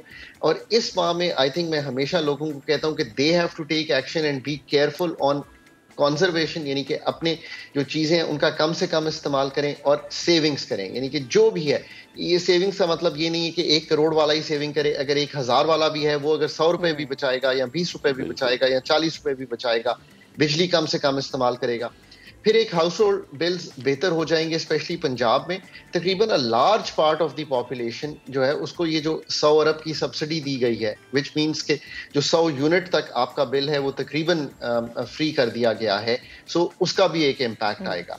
सो ओवरऑल आई थिंक जो बहुत ज्यादा बोझ है उसमें थोड़ी सी बेहतरी की गुंजाइश जो है वो दिखाई देना शुरू हुई। ठीक है। अच्छा डॉक्टर साहब, एक और चीज़ बड़ी ज़रूरी होती है, मैं चाहूँगी कि हमारी आवाम ये जाने, हम फ़ौरन से ये सोचने लग जाते हैं कि अच्छा आलमी मार्केट में तेल की कीमत में कमी हुई, अब इसका मतलब है कि यहाँ पर चीज़ें सस्ती हो जाएंगी। आलमी मार्केट में गोल्ड की कीमत में कमी हुई, इसका मतलब अब चीज़ें सस्ती हो जाएंगी। ये डॉलर की उड़ान रुक गई तो इसका मतलब है अब महंगाई कम हो जाएगी। मैं चाहूँगी कि एक आम आदमी जो इस वक्त हमें देख रहा है उसकी आसानी के लिए आप समझाएगा कि जब डॉलर की कीमत रुक जाती है या उसमें कमी हम देखते हैं तो वो एक ऐसा प्रोसेस है जो कि टाइम लेता है, जैसे कि आपने पहले भी बताया। इसी तरह आलमी मार्केट का इम्पैक्ट इतनी जल्दी पाकिस्तान नहीं पहुंचता। एक आम आदमी फ़ौरन से खुशी में मुब्तला हो जाता है कि अच्छा अब तो महंगाई कम हो जाएगी और चीज़ें आसान हो जाएंगी। देखिए, एक तो ये बात बिल्कुल वाज़ेह है कि ये सवाल आपका इसलिए बहुत मौजू है कि लोगों को तकलीफ़ बहुत हुई है। आप ये देखें ना कि जिसका हाउस होल्ड बजट जो था वो 20,000 में पूरा हो रहा था, वो कहीं चला गया है 26, 27, 28 हज़ार में, बट उसकी जो इनकम है वो उस तरह नहीं बढ़ी। तो हम समझ सकते हैं कि आम आदमी हर तरह से ये सोच रहा है कि किस तरह से ये 6-7 हज़ार मेरे वापस 20,000 पे आ जाए, एंड दैट्स अंडरस्टैंडेबल। पर इसका लैग इफेक्ट, लैग से मतलब ये है कि कुछ वक्त इस तरह लगता है कि इस वक्त जो आपको तेल की कीमत पास ऑन हो रही है, ये जो 15 से 20 दिन पहले के सौदे हैं उस पे हो रही है। तो अगर ये सौदे $113 पे हुए हैं तो हम 15 जुलाई को अगर ये सोचें कि ये कीमत कम हो जाएगी तो शायद ये मुमकिन नहीं होगा। पर जैसे हम 30 जुलाई को हिट करेंगे तो 30 जुलाई की जो प्राइसेस हैं वो डिटर्मिन हो रही हैं जो आज की कीमत है, यानी कि 7 जुलाई को अगर तेल की कीमत $100 से नीचे आ गई है तो उस पर ये डिटर्मिन हो रही है। सो एक तो ये टाइम लगता है, दूसरा ये है कि जो डॉलर है उसकी भी जो अगर दालें हैं फॉर एग्जांपल इंपोर्ट हो रही हैं या पाम ऑयल है, मैंने कहा है कि पाम ऑयल की कीमत में खातिर खा कमी हुई है, पर वो कीमत भी पास ऑन हुई है जो जून की कीमत है वो हायर लेवल पे है। उसका जो इम्पैक्ट है हम समझें कि अगस्त सितंबर में जाके आएगा। बट इसके साथ साथ मैं फिर कहूँगा कि अभी अपने आप को बचाना जो है ना वो कंजर्वेशन और सेविंग्स के अलावा नहीं होगा, क्योंकि कुछ चीज़ें अभी बढ़नी हैं जिनका इम्पैक्ट लोगों ने नहीं देखा। यानी कि बिजली 1 जुलाई से ₹7.92 तक बढ़ सकती है। अब आप कहेंगे कि वो तो वक्त गुजर गया, अभी इस पे चूंकि गवर्नमेंट ने फाइनल डिसीजन नहीं लिया और गवर्नमेंट भी सोच रही है कि इसको कम से कम बढ़ाया जाए और उम्मीद की जा रही है कि ये शायद ₹3.5 ही बढ़ेगी। सो ये वक्त अभी गुजरा नहीं है, ये डिफिकल्टी का जो वक्त है ये गुजरा नहीं है, क्योंकि एक इकोनॉमिक साइकिल होता है। देखिए, मैं लोगों को ये समझाना चाहता हूँ कि हम एक इकोनॉमिक साइकिल से गुजरे हैं जिसमें एक प्राइसेस बढ़ रही हैं। वो जब साइकिल टूटेगा और इकोनॉमिक ग्रोथ थोड़ी स्लो होगी, जैसे कि सारे मईशतदान कोशिश कर रहे हैं दुनिया में इसको आहिस्ता करने की, उसमें एक वक्त लगेगा। आज ही अगर आप एक चीज पे नजर रखें तो एक state bank monetary policy announce करेगा, उसमें आप देखेंगे कि शायद थोड़ी सी बढ़ा हुआ लेवल आएगा, ताकि जो लोगों की कीमतें खरीद है उसको बहुत बढ़ने ना दिया जाए। और यहाँ पे मेरा मतलब है अमीर लोगों की, इंडस्ट्रियलिस्ट्स की, उन लोगों की, ताकि अगेन जो इकोनॉमी है उसमें जो डिमांड साइड है यानी कि जो कुव्वत खरीद है उसको एक लेवल पे रखा जाए। तो ये सारी कोशिशें हो रही हैं, पर अभी भी मैं समझता हूँ कि सितंबर के बाद ऐसा टाइम शायद आएगा कि हम ये सोच सकेंगे कि कुछ ऐसी चीजें हैं जो लोगों के लिए कंफर्ट पैदा करें। तब तक ज्यादा दारोमदार इस चीज का, मैं फिर कहूंगा और मैं बड़ा स्पेसिफिक होके हमेशा कहना चाहता हूं, अपने एसीज को 30 डिग्रीज पे चलाएं, संडेज को गाड़ी का इस्तेमाल बिल्कुल ना करें। अगर कार पूलिंग कर सकते हैं तो अपने बच्चों को स्कूल भेजें जरूर कार पूलिंग करके। अगर दफ्तर जा सकते हैं कार पूलिंग करके तो जरूर ये काम करें। अगर आप ये कर सकते हैं कि आप 4 कमरों में एसी चला रहे हैं तो 2 में कर दें, अगर 2 में चला रहे हैं तो 1 में कर दें। ये आपका बेस्ट जरिया है इस वक्त को गुजारने के लिए। मैं इससे ज्यादा एम्फसाइज नहीं कर सकता। गवर्नमेंट्स को मूव करने में दुनिया भर में बड़ा वक्त लगता है, लेकिन गवर्नमेंट एक बड़ा इदारा है, कई इदारों ने काम करने हैं, थोड़ी देर उनको भूल जाएं, आप कॉन्सेंट्रेट करें इंडिविजुअलिज्म पे। जब आप इंडिविजुअलिज्म पे कॉन्सेंट्रेट करेंगे तो आप ये भी देखेंगे कि कमरे में अगर 4 बत्तियां जल रही हैं तो आप 3 से भी गुजारा कर सकते हैं। अगर आप सैटरडे को जरूर 3 दफा बाहर जाते हैं तो 1 दफा बाहर जाएं और कॉन्सेंट्रेट करें कि सस्ते बाजार उन मार्केट से चीजें लें जो कि होलसेल में मिलें, थोक। ये अगर आप सारा माइंडसेट बनाएंगे तो आप इस चीज में से बेहतर गुजर जाएंगे। डॉक्टर साहब, ये जो आपने बात की है ना, ये हमें, मैं अगर इसको कोविड की प्रेपरेशन से भी जोड़ूं, देखिए एक इकोनॉमिक मेल्टडाउन आया पूरी दुनिया में, इसी तरह एक हेल्थ इमरजेंसी आई पूरी दुनिया में। पूरी दुनिया तैयार नहीं थी दोनों सिचुएशंस के लिए, लेकिन ये 2 साल 1.5 साल के वक्त के लिए आई।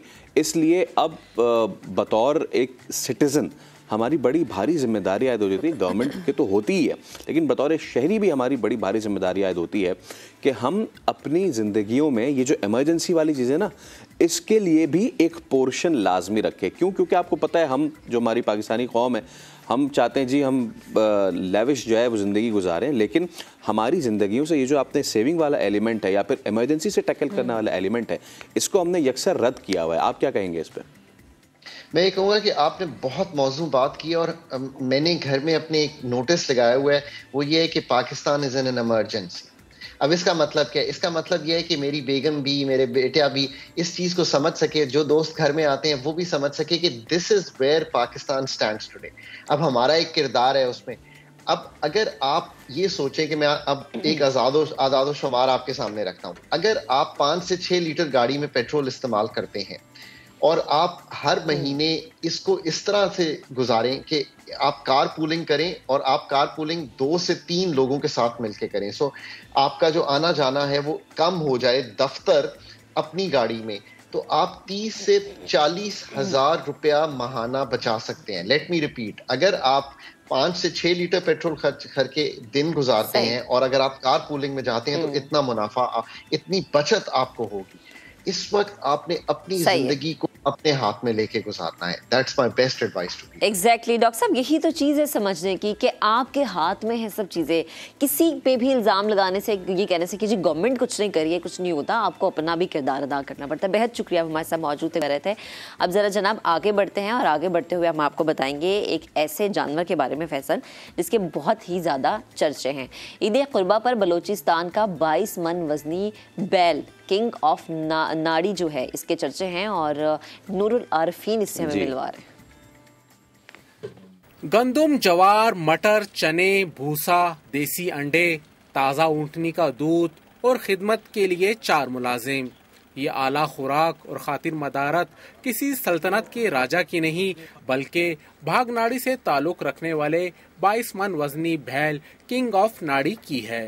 ये जो आप खुराक अभी देख रहे हैं, इसका ये तकरीबन दिन के तकरीबन 4-5 हज़ार रुपये दिन का खाते हैं। ये 6.5 फुट ऊंचे बैल के मालिक ताज मोहम्मद रईसानी कहते हैं किंग ऑफ नाड़ी ने रवां साल सिबी मेले में अपनी कैटेगरी में वजन और खूबसूरती के लिहाज से पहली पोजीशन हासिल की है। हमारा शौक है यहाँ पे, उसी वक्त से चला आ रहा है, तकरीबन ऐसे 300-400 साल से ये शौक चला आ रहा है। ये नाजो नखरे से पले बैल की खिदमत पर मामूर अब्दुल खालिक का कहना है कि किंग ऑफ नाड़ी की देखभाल कोई आसान काम नहीं। शाही खुराक के साथ साथ रोजाना 10 लीटर ऊँटनी का ताज़ा दूध भी पिलाया जाता है। दिन में तो उसको जो जितना खिलाओ कम है, मगर हम लोग 3-4 बार खिलाते हैं इसको, जो खाना पड़ता है इसको देते हैं, मूड जो होता है। अच्छी कीमत की उम्मीद पर ईद कुर्बान पर किंग ऑफ नाड़ी को कराची की मवेशी मंडी में फरोख्त किया जाएगा। किंग ऑफ नाड़ी के मालिक का कहना है कि नाजो नखरे से पाले जानवर को उसके शयान शान ही कीमत पे फरोख्त किया जाएगा। कैमरामैन जफर बलोच के साथ नूरुल आरफीन, सामा, भागनाड़ी। अब जब जानवरों का नाम किंग रखा जाएगा तो बादशाह सलामत की फिर खिदमत भी वैसी ही होगी। अब ईद कुर्बान में बड़ों के साथ साथ जो बच्चे हैं ना, बच्चों का एलिमेंट वो बड़ा अहम है, वो भी जो है खूब ख्याल रखते हैं जानवरों का। बिल्कुल, उन्हें चारा खिलाते हैं, उन्हें घुमाते फिराते हैं और जब जानवर थक जाते हैं तो उनके पाँव भी दबाते हैं। ये वीडियो हम आपको दिखा रहे हैं, माशाल्लाह कितना क्यूट बच्चा है और इतना प्यार से वो उसको दबा रहा है, इतने प्यार से उसकी खिदमत कर रहा है। ये जो वीडियो हमने आपको दिखाई है फैसल, आई थिंक हम सब बचपन में ऐसे। ये बच्चा बोल क्या रहा है, क्या हम सुन सकते हैं? ये अच्छा चलो, क्या कर रहे हैं आप? क्या कर रहे हो?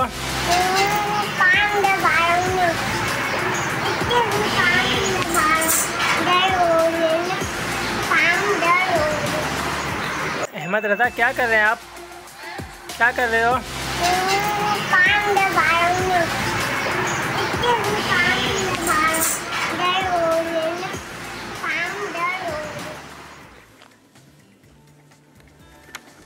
जी, तो आपने देखा कि किस तरीके से जो ये बच्चा है कितने प्यार से, मुझे ये पता नहीं क्यों कोई आवाज़ सुनी सुनी लग रही है इसके वालिद की, इस पे से हम बात करते हैं। लेकिन जनाब अली, जब सारी चीज़ें हो ही रही हैं तो अब कुर्बानी करीब करीब है और ऐसे में सबसे बड़ा जानवर खरीदने के बाद मसला होता है वो होता है छुरी और धार लगाने का। जी, छुरी और टोकों का जो सबसे बड़ा इशू होता है वो हमें नजर आता है, क्योंकि हम ये देखते हैं कि ये काम भी बहुत ज़्यादा उरूज पर पहुंच जाता है। सरगोधा में कारीगर किस तरह की छुरियां तैयार कर रहे हैं, नदीम खान की रिपोर्ट में हम आपको दिखाएंगे।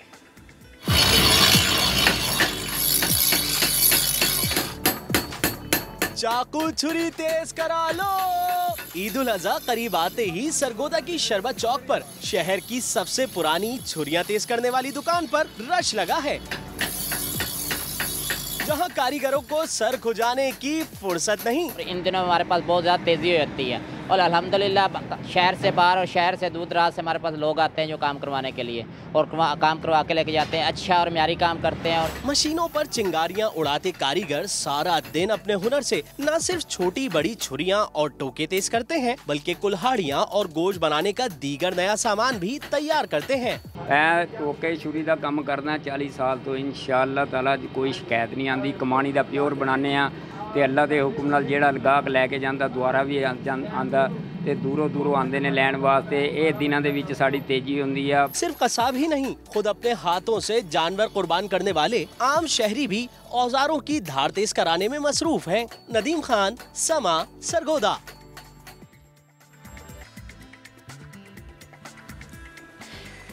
चलें जी, अब ज़रा आगे बढ़ते हैं और हम ज़रा मंडियों का रुख करते हैं और आज हम बताएंगे कि जनाब मुल्तान और पेशावर की मंडी में क्या हाल है, क्योंकि फैसल वक्त कम है, मुकाबला सख्त है और इस तरह की सिचुएशन में होता ये कि जो कीमतें हैं वो और हाई हो जाती है। सो हमें मुल्तान से मुकरम खान और पेशावर से हमें इरफान मूसा ज्वाइन करेंगे। फैसल, आई थिंक पहले पेशावर चलते हैं।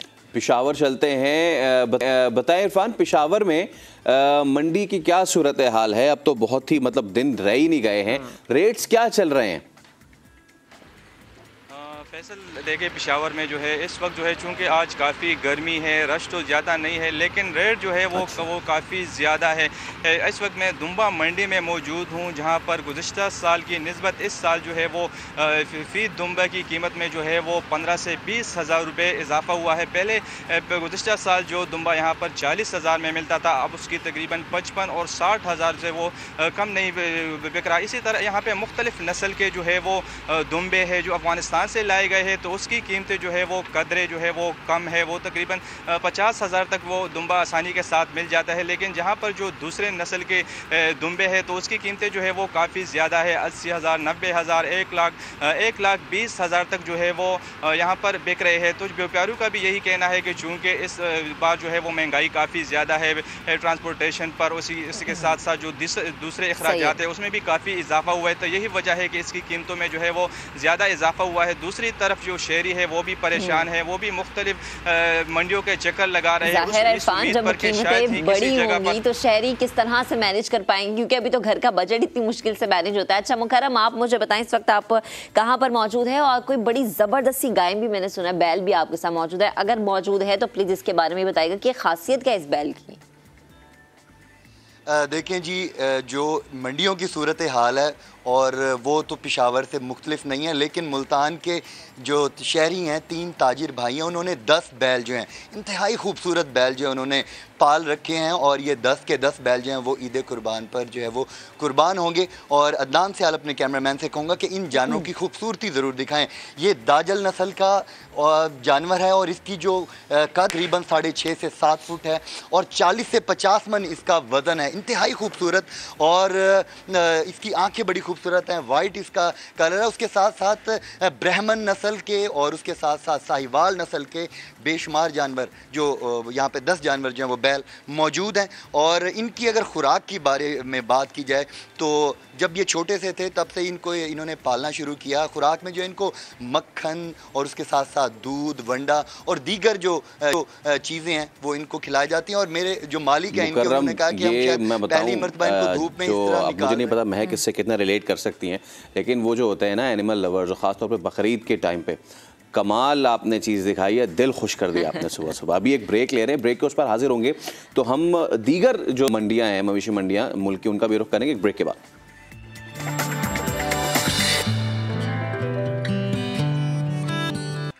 वेलकम बैक टू नया दिन, और हम जायज़ा ले रहे हैं जी मुल्क की मवेशी मंडियों का।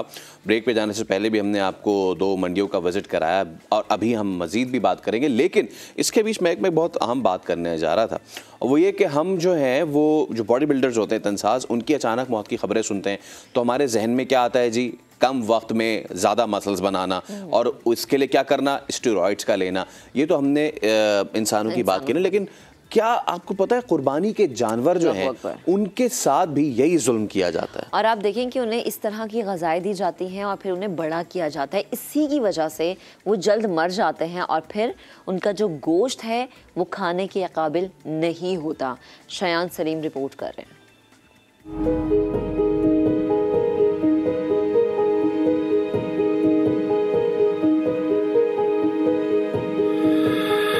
जानवर इतने भारी भारी हो जाते हैं, ओवरवेट, चला नहीं जा रहा होता जी।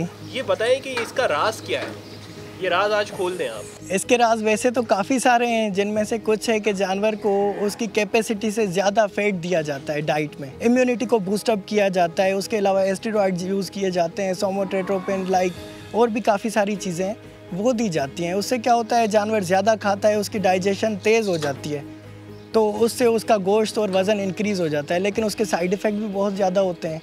एस्टेरॉइड वाला जानवर आप 1.5 साल से ज़्यादा रोक नहीं सकते जिस पे ये चीज़ यूज़ की हुई हो, वरना उसमें liver failure, heart issues, legs में पेन, लेमनेस, काफ़ी सारे उसमें मसले होते हैं। तो उसके नुकसानात ज़्यादा हैं, फ़ायदे कम हैं। एक फेज़ ऐसा आता है कि वो जानवर खाना पीना भी छोड़ देता है, मायूस सा रहता है। यहाँ पे हमारे पास लोग ये समझते हैं कि ये जानवर जो है लोगों का आदी है, देखो बच्चे इसको घुमा रहे हैं, तो उसमें मतलब जानवर को एक एनवायरनमेंट जो उसको चाहिए होता है वो नहीं मिलता, और जानवर किसी भी चीज़ में इंटरेस्ट नहीं लेता। बेसिक नीड होती है, कैल्शियम हो गया, मैग्नीशियम हो गया, फास्फोरस हो गया, क्योंकि देखें जानवर का जो स्ट्रक्चर है, जो उसकी बोन्स है, उसको उस वेट को उठाना है, सपोर्ट उस चीज़ ने करनी है। तो इसी मेन चीज़ को अवॉइड किया जाता है हमेशा से।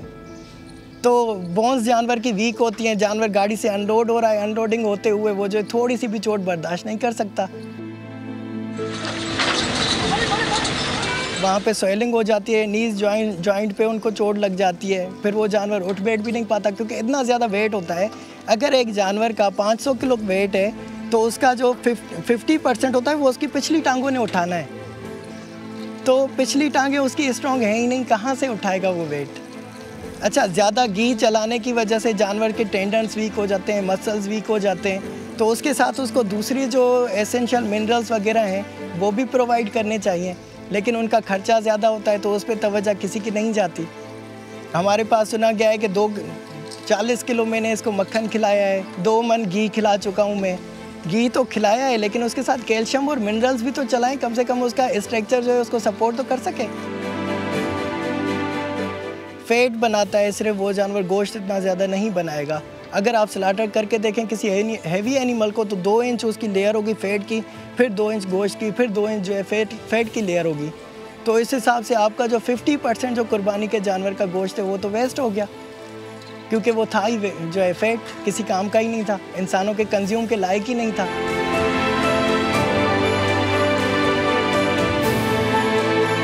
उसका लिवर सही नहीं निकलेगा, हार्ट के इश्यूज़ होते हैं उस जानवर को, और आए दिन किसी ना किसी बीमारी में इम्यूनिटी उस जानवर की इतनी ज़्यादा लो हो जाती है कि मतलब उस जानवर से ना तो सर्दी बर्दाश्त होती है, ना गर्मी बर्दाश्त होती है। ब्रॉयलर चिकन्स की तरह उनको जो है कंट्रोल्ड एनवायरनमेंट प्रोवाइड करना पड़ता है। इसका स्टमक इतना ज़्यादा बड़ा हो जाता है कि वो लंग्स को जाके पुश करता है, तो जानवर सांस नहीं ले पाता, जिसकी वजह से उसके लंग्स फट जाते हैं काफ़ी दफ़ा, क्योंकि अंदर से वो जानवर भरा हुआ होता है। उसका स्ट्रक्चर इतना नहीं होता जितना उसका गोश्त होता है, उसमें वज़न होता है जानवर में। सांस लेने में तकलीफ़ ये बहुत कॉमन है। आप सबसे ज़्यादा हेवी एनिमल में देखेंगे, जब वो बैठेगा जहाँ तो लेट जाएगा थोड़ी देर के बाद, क्योंकि उसको सांस लेने में तकलीफ हो रही होती है। उसका जो स्टमक है वो लंग्स के ऊपर आ जाता है। सबसे पहले आ जाते हैं उनके गोश्त के डिफरेंस के बारे में। जिस जानवर के गोश्त में फैट ज़्यादा है तो उसका जो गोश्त है वो भी हाई कोलेस्ट्रॉल होता है, प्रोटीन की परसेंटेज उसमें कम होती है, वाटर की भी परसेंटेज उसमें नॉर्मल होती है।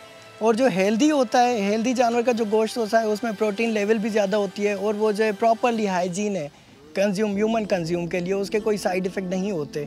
एक्स्ट्रा कोलेस्ट्रॉल वाला जो फैट है वो तो आपको पता है उसके क्या क्या नुकसान होंगे, सबको पता है। आइडियल वेट होता है जानवर का वो ज़्यादा से ज़्यादा 6 मन गोश्त हो।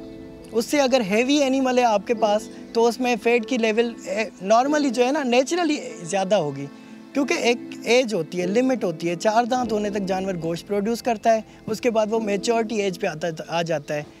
जब उसकी ब्रीड की पोटेंशियल ख़त्म हो जाती है तो वो लाजमी फ़ैट लेवल गेन करना शुरू कर देता है। तो 6 मन तक गोश्त का जो जानवर है वो आइडियल है कुर्बानी के लिए और उसके फ़ायदे भी ज़्यादा हैं। उसका गोश्त भी अच्छे तरीके से कंज्यूम हो सकता है। जानवर अपनी कुदरती खूबसूरती में ज़्यादा अच्छा लगता है, लेकिन मुआशरे में नमूदो नुमाइश का कल्चर इस कदर फ़रोग़ पा चुका है कि उसकी इज़्ज़त से कुर्बानी के जानवर भी महफूज नहीं रहे। जिसका जानवर ज़्यादा भारी और तगड़ा होगा, इलाके में उसकी वाह होगी। इसी दिखावे की वजह से लोग मुंह मांगे दाम देकर ऐसे जानवर ख़रीद लेते हैं जो बज़ाहिर खूबसूरत मगर अंदर से खोखले, चर्बी का पहाड़ और सुस्त तरीन होते हैं। कैमरामैन सनाउल्लाह के साथ शायान सलीम, समा, कराची। तो अब आपको पता चल गया होगा कि जानवर जो 10 लाख 20 लाख के मिलते हैं ना, उसके पीछे असल साइंस होती क्या। चलें जी, जब हम जानवरों की बात कर रहे हैं तो ज़रा मज़ीद मुल्क की जो मवेशी मंडी है वहाँ का रुख करते हैं, वहाँ आपको लेकर चलते हैं और देखते हैं कि क्या हो रहा है वहाँ पर। लाहौर से हमें दानिश मुनीर ज्वाइन करेंगे, जबकि फैसलाबाद की मवेशी मंडी से रिदा सिंधु हमें ज्वाइन करेंगे। सबसे पहले हम लाहौर का ज़रा रुख करते हैं। दानिश, आप मुझे बताएगा इस वक्त आप कौन सी मवेशी मंडी में मौजूद हैं और यहाँ पर ख़रीदारों का रश है, क्योंकि अब तो मुश्किल से 2 दिन ही रह गए हैं, फ्राइडे एंड सैटरडे। सो और कीमतें क्या है और ये जो हम फुटेज दिखा रहे हैं कितना प्यारा ऊंट है ये, तो प्लीज इसके बारे में भी हमें डिटेल्स शेयर कीजिएगा। जी बिल्कुल, मैं लाहौर की शाहपुर कांजरा मंडी में मौजूद हूँ। यहाँ पर जो मंडी लगाई गई है गवर्नमेंट की जानिब से, इस मंडी को 3 हिस्सों में तकसीम किया गया है, जिसमें एक हिस्से में बाकायदा तौर पर खूबसूरत बकरे रखे गए हैं, दूसरी तरफ बैल, और जिस हिस्से में मैं मौजूद हूँ यहाँ पर पाकिस्तान के मुख्तलिफ जो है वो शहरों से लाए गए ऊँट मौजूद हैं, जिसमें राजनपुर के ऊँट भी मौजूद हैं, बहावलपुर के भी ऊँट मौजूद हैं, DG खां के भी ऊँट मौजूद हैं, और इनकी मुख्तलिफ इकसाम की जो है वो कीमतें भी जो है वो यहाँ पर पाई जा रही हैं। इसमें इस वक्त पर जो है वो ऊँटों की तरफ जरा शहरियों का रुझान ज़्यादा पाया जा रहा है। जो उनसे बात हुई तो पूछा गया कि जो बड़े जानवर में बीमारी पाई जा रही है उसके बायस हम ऊँट को ज़्यादा पसंद करेंगे। देखिए, मैंने ऊँट की महार भी पकड़ रखी है और इस ऊँट की जो बड़ा खूबसूरत ऊँट है और इसकी कीमत वो व्यापारी की जानिब से 5.5 लाख रुपये मांगी जा रही है और बड़ा खूबसूरत ऊँट मौजूद है। इसके ऊपर जो मेहंदी के साथ इसके नक्श भी नगार किए गए हैं, इसके ऊपर इसको श्रृंगार भी किया गया है। बड़ा खूबसूरत जानवर है। अभी कुछ देर कबल जो है वो ख़रीदार ने इसको पसंद भी किया, 4 लाख रुपए उसने लगाए, मगर व्यापारी जो है वो 5.5 लाख रुपए से नीचे आने का नाम ही नहीं ले रहा। इसी तरह के बड़े खूबसूरत ऊँट जो है बाकायदा तौर पर यहाँ पर मौजूद हैं, जिन्हें गाहे बगाहे ख़रीदारों की जानिब से पसंद भी किया जा रहा है, उन्हें ख़रीदने की कोशिश भी की जा रही है, व्यापारियों से भाव ताव भी किए जा रहे हैं। लेकिन चूँकि यहाँ पर काफ़ी अरसे से यहाँ व्यापारी मौजूद हैं, वो अपनी मनमानी कीमतें जो है वो उनसे कम नहीं कर रहे। मौसमी शिद्दत, बारिश और गर्मी के बावजूद भी जो व्यापारी हैं वो कम नहीं हो रही हैं। फैसलाबाद का रुख करते हैं, रिदा सिंधु हमारे साथ मौजूद है। रिदा, ये जो जानवर हैं कि जिनकी बकरों की कीमत 2 लाख तक और बछड़ों की कीमत 2 से 10 लाख तक, आखिरी बार जब आपसे बात हुई थी तो आपने बताई थी, अब ईद थोड़ी सी करीब आ गई है, कुछ रहम आया व्यापारियों को या अभी भी वही मामला है? जी फैसल, रहम तो व्यापारियों को बिल्कुल भी नहीं आया। अभी जब मैंने बकरों की इनसे कीमत पूछी तो जो पहले 40,000 से लेकर 2 लाख तक का बता रहे थे, तो अभी उन्होंने 75,000 का बताया है कि जो कम से कम बकरा है वो 75,000 से शुरू हो रहा है। चूँकि अब ईद के दिन करीब आ रहे हैं और फैसलाबादियों की जो कुर्बानी के जानवरों की ख़रीदारी है उसका फ़ाइनल राउंड चल रहा है। गहमा गहमी ज़्यादा बढ़ गई। अब इनको पता है कि जिसने कुर्बानी करनी है उसने जानवर ख़रीदना ही ख़रीदना है। तो जो बकरे हैं वो 75,000 से कम शुरू हो रहे हैं। और कुछ व्यापारियों ने तो ये भी बताया कि उन्होंने 4 साढ़े 4 लाख का भी बकरा जो है वो बेचा है। राजनपुरी नस्ल का, गुलाबी नस्ल का बकरा था, बड़ा पला हुआ। जी सही, ठीक है। रिदा हमें बता रही थी फैसलाबाद से और दानिश हमें लाहौर से अपडेट कर रहे थे। सो जैसे बढ़ रहे हैं यानी दिन कम रह गए, वैसे वैसे कीमत आसमान से बातें करिए। हम जरा आगे बढ़ते हैं। आपको बताएं कि इलेक्शन कमीशन ने वजीर आला पंजाब के रोशन घराना प्रोग्राम को 17 जुलाई तक मुअत्तल करने का हुक्म दे दिया है। इलेक्शन कमीशन ने मामले का नोटिस लिया था। समाअत के बारे में मजीद भी हम बात करेंगे। हमारे साथ जुल्करनैन इकबाल मौजूद हैं। जी जुल्करनैन।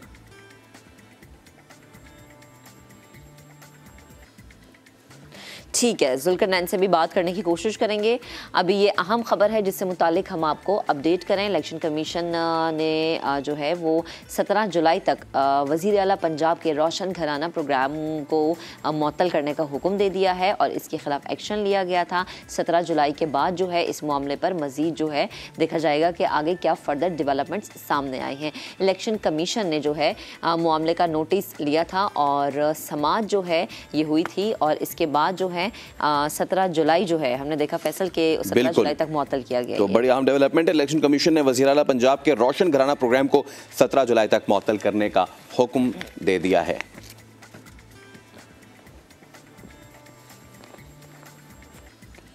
आगे बढ़ते हैं और अब कुछ स्पोर्ट्स की बात कर ली जाए तो उसमें पाकिस्तान के लिए अच्छी खबर है, वो ये कि पाकिस्तान भारत के हारने की वजह से ऊपर आ गया। अब देखें, एक तो बंदा खुद जीतता है और ऊपर आता है तो खुशी होती है, और एक बंदा कोई और हार जाए, कोई और हार जाए और फिर हम ऊपर आ जाएं, और वो भी हमारा आर्च राइवल हार जाए और फिर हम ऊपर आ जाएं, और वो भी ऐसे हार जाए कि वो जीतने की पोजीशन में था और फिर वो हार जाए, तो फिर सोने पे सुहागा हो। इसी पर बात करने के लिए स्पोर्ट्स एनालिस्ट, सीनियर एनालिस्ट हमें ज्वाइन कर चुके हैं मिर्जा इकबाल बेग साहब।